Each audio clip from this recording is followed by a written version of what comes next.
Hello namaste, welcome to my YouTube channel. ನಾನಂತೂ ಇಲ್ಲಿ carrot ಪಾಯಸ ಮಾಡ್ತಾಯಿದ್ದೀನಿ ಸ್ನೇಹಿತರೆ. ಈ ಕ್ಯಾರೆಟ್ ಪಾಯಸನ ಹ್ಯಾಂಗೆ ಮಾಡೋದು ಮತ್ತು ಇದಕ್ಕೆ ಏನೆಲ್ಲ ಬೇಕು ಅಂತ ಹೋಗಿ ನೋಡ್ಕೊಂಡು ಬರೋಣ ಬನ್ನಿ ಸ್ನೇಹಿತರೆ. ತುಂಬ ಈಸಿಯಾಗಿ ಮಾಡ್ಕೋಬೋದು. ನೋಡ್ಕೊಂಡು ಬರೋಣ ಬನ್ನಿ ಸ್ನೇಹಿತರೆ. ನೋಡಿರಿ ಸ್ನೇಹಿತರೆ, ಇಲ್ಲಿ ಕ್ಯಾರೆಟ್ ಪಾಯಸ ಮಾಡೋದಕ್ಕೆ ನಾನಿಲ್ಲಿ ಸ್ವಲ್ಪ ಮೀಡಿಯಮ್ ಆಗಿರೋಂಥ 3 ಕ್ಯಾರೆಟ್ನ ಕಟ್ ಮಾಡಿ ಇಟ್ಕೊಂಡಿದ್ದೀನಿ. ಮತ್ತು 1 ಬಟ್ಲದಷ್ಟು ನಾನು ಬೆಲ್ಲನ ತೊಗೊಂಡಿನಿ ರೀ. ಇದು ಸ್ವಲ್ಪ ಒಡೆದು ಬಿಟ್ಟು ಇಟ್ಕೊಂಡಿನಿ ರೀ. ಮತ್ತು ಇಲ್ಲಿ ಒಂದು 4 ಬಾದಾಮಿನ ಉದ್ದಕ್ಕಾಗಿ ಈ ರೀತಿ ಸಣ್ಣಗೆ ಕಟ್ ಮಾಡಿ ಇಟ್ಕೊಂಡಿನಿ ರೀ. ಮತ್ತು ಇಲ್ಲಿ ಸ್ವಲ್ಪ ಗೋಡಂಬಿ ತೊಗೊಂಡಿನಿ ಸ್ನೇಹಿತರೆ. ಮತ್ತು ಇಲ್ಲಿ ನೋಡ್ತಾ ಇರ್ಬೋದು ನೀವು, 1 ಚಿಟಿಕೆಯಷ್ಟು ನಾನು ಇಲ್ಲಿ ಜಾಜಿಕಾಯಿನ ತೊಗೊಂಡಿದ್ದೀನಿ. ಸ್ವಲ್ಪ ತೊಗೋಬೇಕ್ರಿ ಜಾಜಿಕಾಯಿ, ತುಂಬ ಜಾಸ್ತಿನೂ ಹಾಕೊಳಕ್ಕೆ ಹೋಗ್ಬಾರ್ದು ಸ್ನೇಹಿತರೆ. ಇಲ್ಲಿ ನೋಡ್ತಾ ಇರ್ಬೋದು, ಸುಮ್ಮನೆ ಹೀಗೆ 1 ಚಿಟಿಕೆ ತೊಗೊಂಡಿದ್ದೀನಿ. ತುಂಬ ಜಾಸ್ತಿ ಹಾಕ್ಕೊಂಡಿವಪ್ಪ ಅಂದ್ರೆ ಇದೇ ಸ್ಮೆಲ್ ಇರುತ್ತೆ. ಅದಕ್ಕೆ ಸ್ವಲ್ಪ ಕಡಿಮೆನೇ ಹಾಕೋಬೇಕು, ಇಲ್ಲಾಂದ್ರೆ ಕಹಿ ಆಗಿರುತ್ತೆ. ಸ್ವಲ್ಪ ಹಾಕ್ಕೊಂಡೇವಂದ್ರೆ ಅದ್ರ ಘಮನೂ ಚೆನ್ನಾಗಿರುತ್ತೆ, ಟೇಸ್ಟ್ ಕೂಡ ಚೆನ್ನಾಗಿರುತ್ತೆ. ಜಾಸ್ತಿ ಸ್ವಲ್ಪ ಹಾಕೊಳಕ್ಕೆ ಹೋಗ್ಬಾರ್ದು ರೀ, ಅದನ್ನು ಕಡಿಮೆನೇ ಹಾಕೋಬೇಕು. ಇಲ್ಲಿ ನೋಡ್ತಾ ಇರ್ಬೋದು ಸ್ನೇಹಿತರೆ, ಇದು ಸೋಪು ಮತ್ತು ಏಲಕ್ಕಾಯಿ ಐತ್ರಿ. ಸೋಪು ಏಲಕ್ಕಾಯಿ 2 ಒಟ್ಟಿಗೆ ನಾನು ಇದನ್ನು ಕೂಡ ಕುಟ್ಟಿ ತೊಗೊಂಡಿನಿ, ಅಂದ್ರೆ ಜಜ್ಜಿ ತೊಗೊಂಡಿನಿ ರೀ. ಇವಾಗ ಇಲ್ಲಿ ಕ್ಯಾರೆಟ್ ಐತ್ರಿ. ಈ ಕ್ಯಾರೆಟ್ನ ನಾನು ಮಿಕ್ಸಿ ಜಾರಿಗೆ ಹಾಕ್ಕೊಂಡು ಸ್ವಲ್ಪ ತರಿಯಾಗಿ, ತುಂಬ ತರಿಯಾಗಿಲ್ರಿ, ಯಾವ ರೀತಿ ರುಬ್ಕೋತೀನಿ ಅಂತ ಇವಾಗ ರುಬ್ಬಿನ ನಂತರ ತೋರಿಸ್ತೀನಿ. ಇದು ನಾನು ಮಿಕ್ಸಿ ಜಾರಿಗೆ ಹಾಕೋತೀನಿ ನೋಡಿರಿ. ಇವಾಗ ನೋಡಿರಿ, ಇಲ್ಲಿ ಮಿಕ್ಸಿ ಜಾರಿಗೆ ತೊಗೊಂಡಿನಿ ಸ್ನೇಹಿತರೆ. ಇವಾಗ ನಾನು ಕಟ್ ಮಾಡಿ ಇಟ್ಟಿರುವಂಥ ಈ ಕ್ಯಾರೆಟ್ನ ಮಿಕ್ಸಿ ಜಾರಿ ಒಳಗೆ ಹಾಕೋತೀನಿ ರೀ. ತುಂಬ ಅಂದರೆ ತುಂಬ ಚೆನ್ನಾಗಿರುತ್ತೆ ಕ್ಯಾರೆಟ್ದ ಪಾಯಸ. ಅದ್ಭುತವಾಗಿರುತ್ತೆ ಮತ್ತು ತುಂಬ ಟೇಸ್ಟಿಯಾಗಿನೂ ಕೂಡ ಇರುತ್ತೆ. ಕ್ಯಾರೆಟ್ ಅಂತೂ ಮಕ್ಕಳಂತೂ ತಿನ್ನೋಕೆ ಇಷ್ಟನೇ ಪಡಂಗಿಲ್ಲ ರೀ. ಕ್ಯಾರೆಟ್ ಅಂತೂ ತುಂಬ ಒಳ್ಳೆಯದು ಅಂತ ಹೇಳ್ಬೋದು. ಮಕ್ಕಳಂತೂ ಇಷ್ಟಪಡದೇ ಇರೋಂಥ ಮಕ್ಕಳಿಗೆ ಈ ರೀತಿ ನೀವು ಕ್ಯಾರೆಟ್ ಪಾಯಸನ ಮಾಡಿಕೊಡ್ರಿ. ಅದ್ಭುತವಾಗಿ ಟೇಸ್ಟಿಯಾಗಿರುತ್ತೆ, ತುಂಬ ಇಷ್ಟಪಟ್ಟು ತಿಂತಾರೆ. ಇದು ಇವಾಗ ನಾನು ರುಬ್ಕೊಂಡು ತೊಗೊಂಡು ಬರ್ತೀನಿ ನೋಡಿರಿ. ಇದನ್ನು ನಾನಿವಾಗ ಈ ರೀತಿ ರುಬ್ಕೊಂಡು ತೊಗೊಂಡು ಬಂದೆ ಸ್ನೇಹಿತರೆ. ತುಂಬ ತರಿಯಾಗಿನೂ ಮಾಡ್ಕೋಬಾರ್ದು ರೀ, ಮತ್ತು ತುಂಬ ನೈಸ್ನು ಮಾಡ್ಕೋಬಾರ್ದು ರೀ. ಒಂದಿಷ್ಟು ಆದ್ರೆ ಸಾಕು ನೋಡಿರಿ ನಮಗೆ. ನೋಡಿ, ಈ ರೀತಿ ಇದ್ರೆ ಸಾಕು ರೀ, ಚೆನ್ನಾಗಿರುತ್ತೆ ಪಾಯಸ. ಇವಾಗ ಇದು ಅಂತೂ ಕಂಪ್ಲೀಟಾಗಿ ರೆಡಿ ಐತ್ರಿ. ಇವಾಗ ನಾನು ಒಂದು ಪಾತ್ರೆ ತೊಗೊಂಡು ಇದನ್ನು ಸ್ವಲ್ಪ ತುಪ್ಪ ಹಾಕಿ ಹುರ್ಕೋಬೇಕಾಗ್ತದೆ ರೀ. ಇದು ಇವಾಗ ಫಸ್ಟ್ ಪಾತ್ರೆ ತೊಗೊತೀನಿ ರೀ. ಇವಾಗ ನೋಡಿರಿ ಸ್ನೇಹಿತರೆ, ನಾನಿಲ್ಲಿ 1 ಬಟ್ಲದಷ್ಟು ಬೆಲ್ಲನ ತೊಗೊಂಡಿದ್ದು ನೋಡಿರಿ. ಆ ಬೆಲ್ಲನ ಇಲ್ಲಿ ಒಂದು ಪಾತ್ರೆ ತೊಗೊಂಡು ಈ ಪಾತ್ರೆ ಒಳಗೆ ಹಾಕೋತೀನಿ ನೋಡಿರಿ. ನಾನು ಇದಿಷ್ಟು 1 ಬಟ್ಲ ಫುಲ್ ಬೆಲ್ಲನ ಹಾಕೋತೀನಿ. ಸ್ವಲ್ಪ ಬೆಲ್ಲನ ಜಾಸ್ತಿನೇ ಹಾಕೊಳ್ಕತ್ತೀನಿ ರೀ. ಇವಾಗ ಈ ಬೆಲ್ಲಕ್ಕೆ ನೀರು ಹಾಕೋತೀನಿ ನೋಡಿರಿ. ಇಲ್ಲಿ ನಾನು ಒಂದು ಅರ್ಧ ಚರಿಗೆಯಷ್ಟು ನೀರನ್ನ ಹಾಕ್ಕೊಂಡು ನೋಡ್ತಾ ಇರ್ಬೋದು. ಇಲ್ಲಿ ಒಂದು ಅರ್ಧ ಚರಿಗೆಯಷ್ಟು ನೀರು ಹಾಕ್ಕೊಂಡಿನಿ ರೀ. ಇದನ್ನು ಇವಾಗ ನಾವು ಗ್ಯಾಸಿನ ಮ್ಯಾಗ ಇಡ್ತೀನಿ ನೋಡಿರಿ. ನೋಡಿರಿ, ನಾನಿಲ್ಲಿ ಗ್ಯಾಸ್ ಹಚ್ಚಿ ಗ್ಯಾಸಿನ ಮ್ಯಾಗ ಇಟ್ಟಿದ್ದೀನಿ. ಆಲ್ರೆಡಿ ಸ್ವಲ್ಪ ಕುದಿ ಹಿಡಿದೈತ್ರಿ. ಇದು ಬೆಲ್ಲ ಕರಗೋ ತನಕ ಮಾತ್ರ ನಮಗೆ ಇದಕ್ಕೇನು 1 ಎಳೆ ಪಾಕ 2 ಎಳೆ ಪಾಕ ಏನು ಬೇಡ್ರಿ. ಬೆಲ್ಲ ಕರಗಿ ಸೋಸ್ಕೊಂಡ್ರೆ ಸಾಕ್ರಿ ನಮಗೆ. ಯಾಕಂದ್ರೆ ಬೆಲ್ಲದೊಳಗೆ ಕಡ್ಡಿ ಕಸರೆ ಇರ್ತಲ್ರಿ, ಅದಕ್ಕೋಸ್ಕರ ಇದನ್ನು ಕರಗಿಸ್ಕೊಳ್ತೀನಿ. ಗ್ಯಾಸಿನ ಮ್ಯಾಗ ಕರಗಿಸ್ಲಿಲ್ಲಪ್ಪ ಅಂದ್ರೆ ನೀವು ರೆಡಿ ಮಾಡ್ಕೊಳ್ಳೋಕ್ಕಿಂತ ಮುಂಚೆನೇ ಸ್ವಲ್ಪ ನೀರು ಹಾಕಿ ಬೆಲ್ಲನ ಸಣ್ಣಗೆ ಒಡೆದು ಹಾಕಿದ್ರೆ ಅಲ್ಲಿನೂ ಕೂಡ ಕರಗ್ತದೆ ರೀ. ಇಲ್ಲಿ ಬೇಕಂದ್ರೆ ನಾವು ಈ ರೀತಿ ಗ್ಯಾಸ್ ಹಚ್ಚಿ ಗ್ಯಾಸಿನ ಮ್ಯಾಗ ಇಟ್ಕೊಂಡ್ರೆ ಬೇಗನೂ ಕೂಡ ಕರಗ್ತೈತೆ ನೋಡಿರಿ. ಇಲ್ಲಿ ನೋಡಿರಿ, ನಾನು ಸೈಡಿಗೆ ಮತ್ತೊಂದು ಗ್ಯಾಸ್ ಹಚ್ಚಿ ಒಂದು ಪಾತ್ರೆ ಇಟ್ಕೊಂಡಿದ್ದೀನಿ. ಈ ಪಾತ್ರೆದಾಗ ಸ್ವಲ್ಪ ತುಪ್ಪ ಹಾಕ್ಕೊಂಡಿನಿ ಸ್ನೇಹಿತರೆ. ಇವಾಗ ಬಾದಾಮಿ ಮತ್ತು ಗೋಡಂಬಿ ಎರಡೂ ಹಾಕ್ಕೊಂಡು ಒಂದು ಸ್ವಲ್ಪ ಇದನ್ನು ಹುರ್ಕೊಳಂಬ್ರಿ, ತುಪ್ಪನ್ಯಾಗ ಹುರ್ಕೊಳಂಬ್ರಿ. ನಿಮ್ಗೆ ಒಣ ದ್ರಾಕ್ಷಿ ಕೂಡ ಇಷ್ಟ ಇದ್ರೆ ಅದು ಕೂಡ ಹಾಕೋಬೋದು ರೀ. ಅದು ಇವಾಗಿಲ್ಲ, ಹಾಗಾಗಿ ನಾನು ಹಾಕ್ತಾಯಿಲ್ಲ. ಇಲ್ಲಿ ಬರೀ ಬಾದಾಮಿ ಮತ್ತು ಗೋಡಂಬಿ ಮಾತ್ರ ಹಾಕ್ಕೊಂಡು ಇದು ನಾನು ತುಪ್ಪದೊಳಗೆ ಫ್ರೈ ಮಾಡ್ಕೊಬೋತೀನಿ ನೋಡಿರಿ. ಇದು ಇಷ್ಟು ಇವಾಗ ಫ್ರೈ ಆಯಿತು ಸ್ನೇಹಿತರೆ. ನಾನು ಇದನ್ನು ಒಂದು ಬಟ್ಲದೊಳಗೆ ತಗೊಂಡ್ಬಿಡ್ತೀನಿ ನೋಡಿರಿ. ಇಲ್ಲಿ ನಾನು ಹುರಿದಿಟ್ಟಿರುವಂಥ ಗೋಡಂಬಿ ಮತ್ತು ಬಾದಾಮಿ ಈ ರೀತಿ ಹುರ್ಕೊಳ್ಳೋಕೆ ಇಷ್ಟ ಇಲ್ಲ ಅಂದ್ರೆ ಹಾಗೇನೋ ಹಾಕ್ಕೋಬೋದ್ರಿ. ಈ ರೀತಿ ಹುರಿದು ಹಾಕೊಂಡ್ರೆ ಟೇಸ್ಟ್ ಚೆನ್ನಾಗಿರುತ್ತೆ ಅಂತೇಳಿ ಹುರ್ಕೊಂಡಿದ್ದೀನಿ. ಇವಾಗ ಇದೇ ಪಾತ್ರೆಗೆ ನಾನು ಕ್ಯಾರೆಟ್ನ ರುಬ್ಕೊಂಡು ತಂದಿದ್ದೆ ನೋಡಿರಿ, ಅದನ್ನು ಹಾಕೋತೀನಿ. ಅಂದರೆ ತುಪ್ಪಿನೊಳಗೆ ಹಾಕ್ಕೊಂಡು ಇದನ್ನು ಕೂಡ ಫ್ರೈ ಮಾಡ್ಕೋತೀನಿ ನೋಡಿರಿ. ನಾನು ರುಬ್ಕೊಂಡಿರೋದು ಅಷ್ಟು ಹಾಕ್ಕೊಂಡು ಅದಕ್ಕೆ ಸ್ವಲ್ಪ ನೀರನ್ನ ಹಾಕ್ಕೊಂಡಿನಿ. ಯಾಕಂದ್ರೆ ಕ್ಯಾರೆಟ್ ಅದೆಲ್ಲ ಮಿಕ್ಸರ್ ಜಾರಿಗೆ ಹತ್ತಿರ್ತೈತೆ ಅಂತೇಳಿ ಒಂದು ಸ್ವಲ್ಪ ನೀರು ಹಾಕ್ಕೊಂಡು ಅಳಗಡ್ಸಿ ತೊಗೊಂಡು ಅದು ಕೂಡ ನಾನು ಹಾಕ್ಕೊಂಡೇನಿ ರೀ. ಇದು ನಾವು ತುಪ್ಪದೊಳಗೆ ನಮಗೆ ಕ್ಯಾರೆಟ್ ಹಸಿದದ ಐತಲ್ರಿ, ಹಸಿ ಸ್ಮೆಲ್ ಹೋಗೋ ತನಕ ನಾವು ಇದನ್ನು ಇದೇ ರೀತಿ ತುಪ್ಪದೊಳಗೆ ಬೇಯಿಸ್ಕೋಬೇಕಾಗ್ತದೆ ರೀ. ತುಂಬ ಜಾಸ್ತಿ ತುಪ್ಪನೂ ಹತ್ತಂಗಿಲ್ಲ ರೀ, ಒಂದು ಸ್ವಲ್ಪ ನೀವು ನೋಡಿರ್ಬೋದು ಹಾಕ್ಕೊಂಡಿರೋದು, ಅಷ್ಟಾದ್ರೆ ಸಾಕ್ರಿ. ನಮ್ಮ ಒಟ್ಟು ಕ್ಯಾರೆಟ್ದು ಹಸಿ ಘಮ ಅಂದ್ರೆ ಹಸಿ ಸ್ಮೆಲ್ ಹೋಗೋ ತನಕ ನಾವು ಇದನ್ನು ಇದೇ ರೀತಿ ಫ್ರೈ ಮಾಡ್ಕೋಬೇಕಾಗ್ತದೆ ಸ್ನೇಹಿತರೆ. ಈ ಟೈಮ್ನಾಗ ನಿಮ್ಗೆ ಹಾಲು ಬೇಕಾದರೂ ಕೂಡ ನೀವು ಹಾಲು ಸೇರಿಸ್ಕೋಬೋದು. ಇಲ್ಲಿ ನಾನು ಫಸ್ಟ್ ತುಪ್ಪದಲ್ಲಿ ಹುರ್ಕೊಂಡು ಈ ರೀತಿ ಬೇಯಿಸಿ ತೊಗೋತೀನಿ ರೀ ಇದನ್ನು ಚೆನ್ನಾಗಿ, ಅಂದರೆ ಹಸಿ ಸ್ಮೆಲ್ ಹೋಗೋ ತನಕ. ನೋಡ್ರಿ ಇಲ್ಲಿ ಬೆಲ್ಲನ ಪೂರ್ತಿ ಕರಗಿದೆ ಸ್ನೇಹಿತರೆ. ಇದು ಇವಾಗ ಸಾಕು, ನೋಡ್ತಾ ಇರ್ಬೋದು, ಇಷ್ಟ ಆದ್ರೆ ಸಾಕ್ರಿ. ನಾನು ಇದನ್ನು ಗ್ಯಾಸ ಬಂದ್ ಮಾಡ್ಕೊತೀನಿ. ಇವಾಗ ಇದು ಸ್ವಲ್ಪ ಸೋಸ್ಕೊಂಡ್ಬಿಡಮ್ರಿ. ನೋಡ್ರಿ ಇದು ಕೂಡ ಚೆನ್ನಾಗಿ ಕುದೀತಾ ಇದೆ.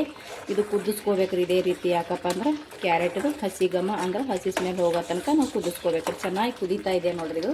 ಇದಕ್ಕೆ ಇನ್ನೊಂದು ಸ್ವಲ್ಪ ನಾನು ಕುದಿಸ್ಕೊಂಡು ತೊಗೋತೀನಿ. ನೋಡ್ರಿ ಇಲ್ಲಿ ಇದು ಪಾತ್ರೆ ತೊಗೊಂಡಿದ್ದೀನಿ ರೀ, ಬೆಲ್ಲದ ನೀರು ಸೋಸ್ಕೊಳಕತ್ತೀನಿ ರೀ. ಯಾಕಂದ್ರೆ ತುಂಬ ಕಸರು ಇರ್ತದೆ ರೀ ಬೆಲ್ಲದೊಳಗೆ. ನೋಡ್ತಾ ಇರ್ಬೋದು ನೋಡ್ರಿ ಎಷ್ಟು ಕಸರು ಐತಿ. ಬೆಲ್ಲ ನೋಡೋಕ್ಕೆಲ್ಲ ಚೆನ್ನಾಗೇ ಇರುತ್ತೆ, ಆದರೂ ಕೂಡ ಒಳಗಡೆ ಕಸರು ಇದ್ದೇ ಇರುತ್ತೆ ರೀ. ಈ ರೀತಿ ನಾವು ಸೋಸ್ಕೊಳ್ಳೇಬೇಕಾಗ್ತದೆ. ನೋಡ್ರಿ ಇಲ್ಲಿ ಎಷ್ಟು ಕಸರು ಐತಿ ಅಂತ.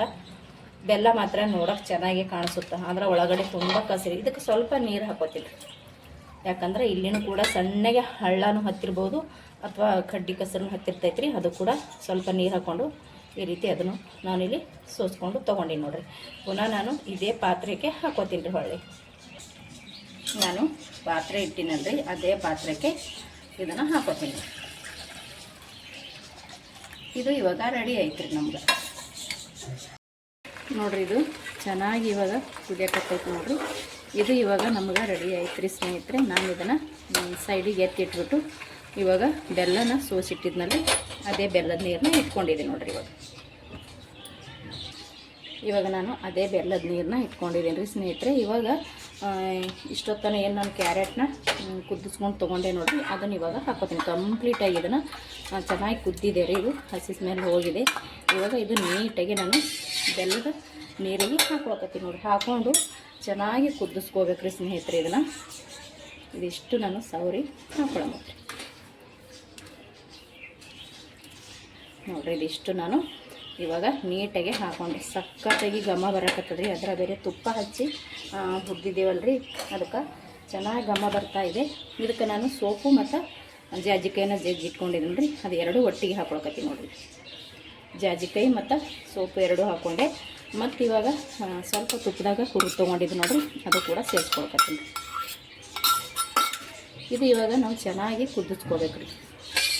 ಸಕ್ಕತ್ತಾಗಿ ಇದನ್ನು ಎರಡೂ ಹೊಂದ್ಕೋಬೇಕು ರೀ. ಅಂದ್ರೆ ಇವಾಗ ಏನು ನಾವು ಹಾಕ್ಕೊಂಡಿವಿ ನೋಡಿರಿ, ಕ್ಯಾರೆಟ ಮತ್ತು ಬೆಲ್ಲದ ನೀರೊಳಗೆ ಎರಡೂ ನಮಗೆ ಕಂಪ್ಲೀಟಾಗಿ ಕರೆಕ್ಟಾಗಿ ಹೊಂದ್ಕೋಬೇಕು ರೀ. ಹೊಂದ್ಕೊಂಡ ನಂತರನೇ ಟೇಸ್ಟ್ ಚೆನ್ನಾಗಿರುತ್ತೆ. ಇದು ಕಂಪ್ಲೀಟಾಗಿ ನಾನು ಕುದಿಸ್ಕೊಂಡು ತೊಗೋತೀನಿ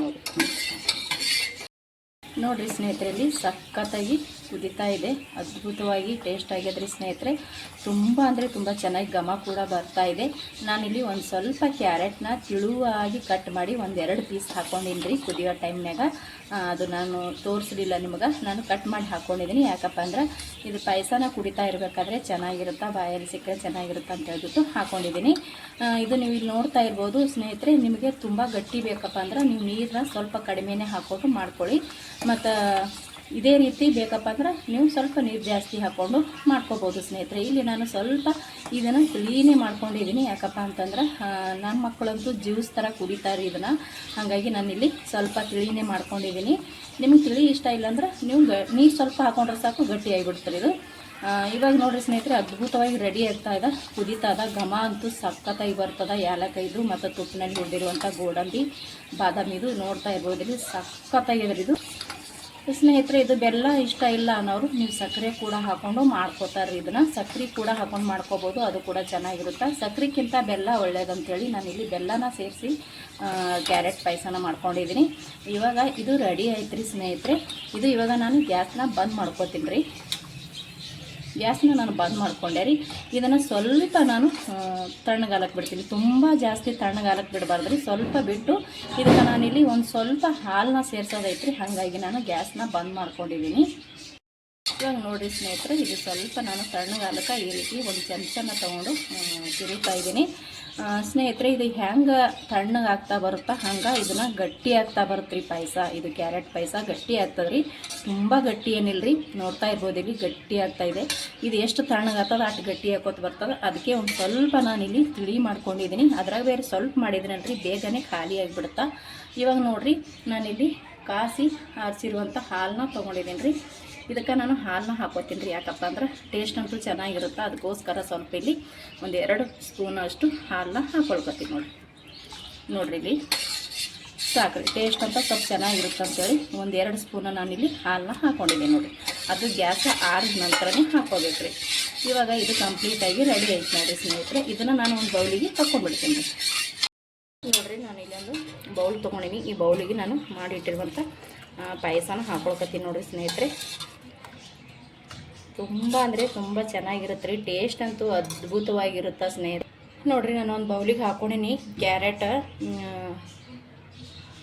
ಪಾಯಸ.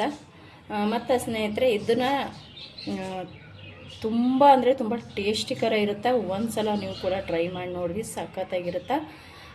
ತುಪ್ಪನೂ ಕೂಡ ನಾವು ಸ್ವಲ್ಪ ಬಳಸ್ಕೊಂಡಿದ್ದೀವಿ. ಇಲ್ಲಿ ಕ್ಯಾರೆಟ್ನ ಹುರಿಯೋದಕ್ಕೆ ಮಾತ್ರ ತುಪ್ಪ ತೊಗೊಂಡಿವಿ ಮತ್ತು ಗೋಡಂಬಿ ಇಷ್ಟು ಹುರ್ಕೊಂಡಿವಿ ರೀ ಅಷ್ಟೇ. ಮತ್ತು ಜಾಸ್ತಿ ತುಪ್ಪನೂ ತೊಗೊಂಡಿಲ್ಲ ನೋಡಿರಿ. ಇದಕ್ಕೆ ಈ ಕ್ಯಾರೆಟ್ ಪಾಯಸ ನಿಮ್ಗೆ ಇಷ್ಟ ಆಗಿತ್ತಪ್ಪ ಅಂದ್ರೆ ಪ್ಲೀಸ್ ಒಂದು ಲೈಕ್ ಮಾಡಿರಿ. ಮತ್ತು ಹೊಸಬ್ರು ಯಾರಾದರೂ ವಿಡಿಯೋ ನೋಡ್ತಾ ಇದ್ದೀರಪ್ಪ ಅಂದ್ರೆ ಸ್ನೇಹಿತರೆ, ಪ್ಲೀಸ್ ನಮ್ಮ ಚಾನಲ್ನ ಸಬ್ಸ್ಕ್ರೈಬ್ ಮಾಡಿಕೊಂಡು ಸಪೋರ್ಟ್ ಮಾಡಿರಿ. ಮತ್ತು ಹಾಗೆ ಒಂದು ಶೇರ್ ಮಾಡಿರಿ, ಹಾಗೆ ಒಂದು ಲೈಕ್ ಮಾಡಿರಿ. ಹಾಗೆ ಹೆಂಗಿತ್ತಂತ ಮತ್ತೆ ಒಂದು ಹೊಸ ರೆಸಿಪಿಯೊಂದಿಗೆ ಸಿಗ್ತೀನಿ ರೀ. ಅಲ್ಲಿ ತನಕ ಮತ್ತೊಮ್ಮೆ ಎಲ್ಲರಿಗೂ ನಮಸ್ಕಾರ. ಇಷ್ಟೊತ್ತನ ವಿಡಿಯೋ ನೋಡಿದವ್ರಿಗೆಲ್ಲರಿಗೂ ಕೂಡ ಥ್ಯಾಂಕ್ ಯು.